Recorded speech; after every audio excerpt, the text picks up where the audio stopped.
আমাৰ প্ৰসিদ্ধ 18টা পুৰাণৰ ভিতৰত গৰুড় পুৰাণ অন্যতম। আপোনালোকে গৰুড় পুৰাণৰ নাম নিশ্চয় শুনিছে চাগে। কাৰোবাৰ ব্যক্তিৰ মৃত্যুৰ পিছত গৰুড় পুৰাণৰ পাঠ কৰোৱা হয়। গৰুড় পুৰাণত আত্মা ৰহস্যৰ কথা লগতে জ্ঞান, নীতি, ধৰ্ম, সমুদ্ৰ শাস্ত্ৰ, জ্যোতিষ বিদ্যা, আয়ুৰ্বেদ আৰু জীৱনৰ লগত জড়িত কিছুমান কথাবোৰ উল্লেখ আছে। আজি আমি এই গৰুড় পুৰাণত উল্লেখ থকা 7টা কথাবোৰ আলোচনা কৰিম, যিবোৰ কথা মানি চলিলে আমি আমাৰ জীৱনত সুখী হ'ব পাৰিম। চ' বলক ভিডিঅ'টো আৰম্ভ কৰোঁ। আৰু যদি আপুনি আমাৰ চেনেলটোত নতুনকৈ ভিজিট কৰি আছে তেতিয়াহ'লে প্লিজ চেনেলটো ছাবস্ক্ৰাইব কৰি বেল আইকনটো প্ৰেছ কৰি দিব। প্ৰথম কথাটো উল্লেখ আছে যে গৰুড় পুৰাণত শত্ৰুক সদায় নিজতকৈ কম বুলি ভাবিব নালাগে। শত্ৰুৰ পৰা বাচি থাকিবলৈ সদায় সতৰ্কতা অৱলম্বন কৰি থাকিব লাগে। যেনেকুৱা শত্ৰু তাৰ হিচাপত নীতিবিলাক প্ৰয়োগ কৰি থাকিব লাগে আৰু নিজৰ নিৰাপত্তাটো বনাই ৰাখিবৰ কাৰণে সতৰ্ক হৈ থাকিব লাগে। দ্বিতীয় কথাটো গৰুড় পুৰাণত উল্লেখ আছে যে সদায় চাফা আৰু ভাল কাপোৰৰ পৰিধান। যদি আপুনি জীৱনত ধনী, সুখী আৰু ধনৱান হৈ থাকিবলৈ বিচাৰে তেতিয়াহ'লে সদায় চাফ চিকুণ আৰু ভাল কাপোৰৰ পৰিধান কৰিব লাগে। কিয়নো যিজন মানুহে ভাল কাপোৰৰ পৰিধান নকৰে, লেতেৰা কাপোৰৰ পৰিধান কৰে, তেওঁৰ ঘৰত লক্ষ্মী মাতাই বাস নকৰে। এই কথাটো গৰুড় পুৰাণত উল্লেখ আছে। সেইকাৰণে সদায় আমি চাফ চিকুণ আৰু ভাল কাপোৰ পৰিধান কৰি থাকিব লাগে।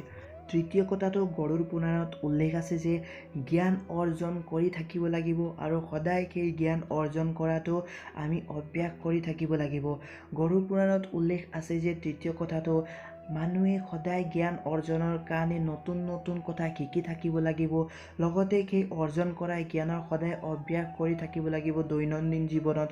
কিয়নো যদি আমি সদায় অৰ্জন কৰা জ্ঞানৰ অভ্যাস কৰোঁ তেতিয়াহ'লে সেই জ্ঞানটো আমি কেতিয়াও পাহৰিব নোৱাৰোঁ। এতিয়া চতুৰ্থ কথাটো গৰুড় পুৰাণত উল্লেখ আছে যে ৰোগবিহীন স্বাস্থ্য। অতি সহজতে হজম হোৱা খাদ্য খাব লাগে, যাৰ ফলত শৰীৰত কোনো ধৰণৰ কুপ্ৰভাৱ নপৰে। খাদ্যৰ কাৰণে শৰীৰত নানা ধৰণৰ বেমাৰ আজাৰ হয়।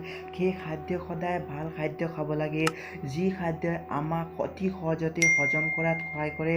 তেনেধৰণৰ খাদ্য আমি খাব লাগে। এতিয়া 5 নম্বৰ কথাটো গৰুড় পুৰাণত উল্লেখ আছে যে একাদশীৰ ব্ৰত পালন। যিজন মানুহে একাদশীৰ ব্ৰত পালন কৰে সেই মানুহজন সকলো কষ্টৰ পৰা দূৰত হৈ থাকে। একাদশী ব্ৰত পালন কৰাৰ কিছুমান নিয়ম আছে। এই নিয়ম অনুসৰি ব্ৰত পালন কৰিব লাগে। একাদশী ব্ৰত ল'লে আপোনালোকে খাদ্য নোখোৱাকৈ ফল মূল খাই ব্ৰত পালন কৰিব লাগে। তেতিয়াই আপোনালোকে এই ব্ৰতৰ ফল পাব। এইটো গৰুড় পুৰাণত উল্লেখ আছে। এতিয়া 6 নম্বৰ কথাটো গৰুড় পুৰাণত উল্লেখ আছে যে তুলসী গছৰ পূজা। তুলসী গছক যদি ঘৰত ৰখা হয় তেতিয়াহ'লে সকলো ধৰণৰ ৰোগৰ পৰা মুক্ত হৈ থাকিব পাৰি। তুলসী গছৰ প্ৰতিদিন এটা এটা পাত খালে শৰীৰৰ সকলো ধৰণৰ ৰোগ নিৰাময় হয়। তুলসী গছত সদায় পানী দিলে ঘৰত অহা সকলো ধৰণৰ বাধা নষ্ট হৈ যায়। এইটো গৰুড় পুৰাণত উল্লেখ আছে।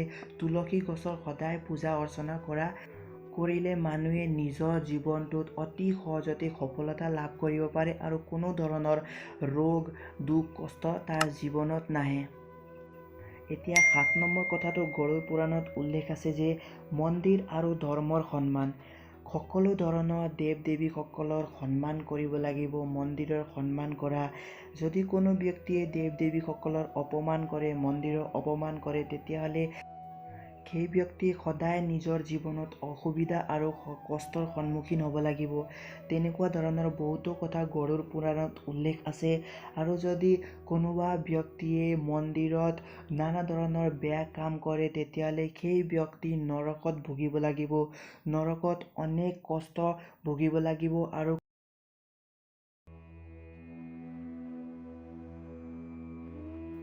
লগতে কোনো মানুহে যদি কাৰোবাৰ ভাল মানুহক অপমান কৰে বা তেওঁক সহায় কৰা মানুহক যদি অপমান কৰে তেতিয়াহ'লে সেইজন মানুহেও নৰকত ভুগিব লাগে বুলি গৰুড় পুৰাণত উল্লেখ আছে।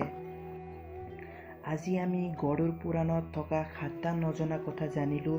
যদি আপোনালোকে কিবা নতুন শিকিবলৈ পালে তেতিয়াহ'লে প্লিজ চেনেলটো ছাবস্ক্ৰাইব কৰি দিব। লগতে নিজৰ বন্ধু বান্ধৱীৰ লগত এই ভিডিঅ'টো শ্বেয়াৰ কৰি দিব।